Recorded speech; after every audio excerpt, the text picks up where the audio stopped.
Donc tiens, regarde, là on a une espèce qui s'appelle la renoncule à pinceau. Tu vois, donc tu vois sa fleur là.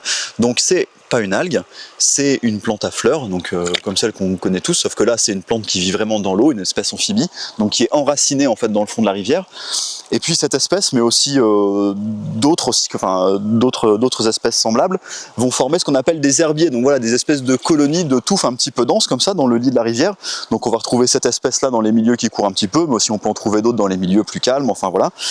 Et ça, souvent, on nous pose la question, savoir est-ce que c'est dangereux, est-ce que c'est toxique, est-ce que c'est un signe de pollution.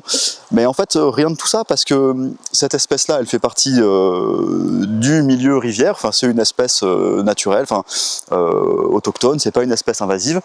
Elle est là parce qu'elle trouve les conditions pour son développement, mais elle pose pas de problème, bien au contraire, elle est vachement importante pour la vie de la rivière, parce qu'elle va servir de zone de cache pour les alevins, pour les écrevisses, de zone de nourrissage, voilà, pour les espèces qui vont chercher des débris végétaux.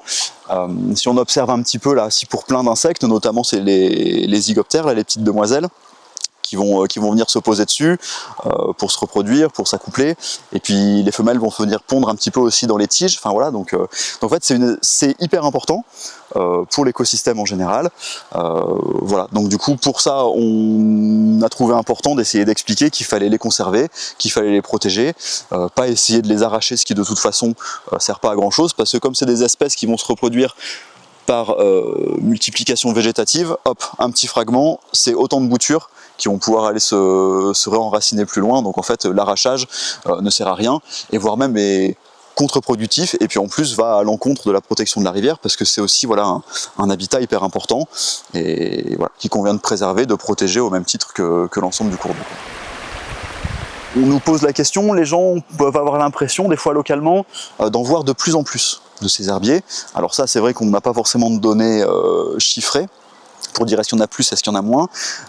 Il est très probable qu'ils profitent, comme pas mal d'espèces d'ailleurs, du réchauffement un petit peu de l'eau. Voilà, ça leur permet d'avoir des périodes de végétation un petit peu plus longues, quoi. Donc de se développer un peu plus. Est-ce que c'est un problème de pollution ? Pas forcément, parce que c'est des espèces qu'on va retrouver dans les cours d'eau à la fois pauvres, donc oligotrophes, pauvres en nutriments, mais aussi, enfin voilà, certains ont des amplitudes écologiques assez larges, donc s'ils sont là, c'est pas forcément qu'il y a un problème, quoi.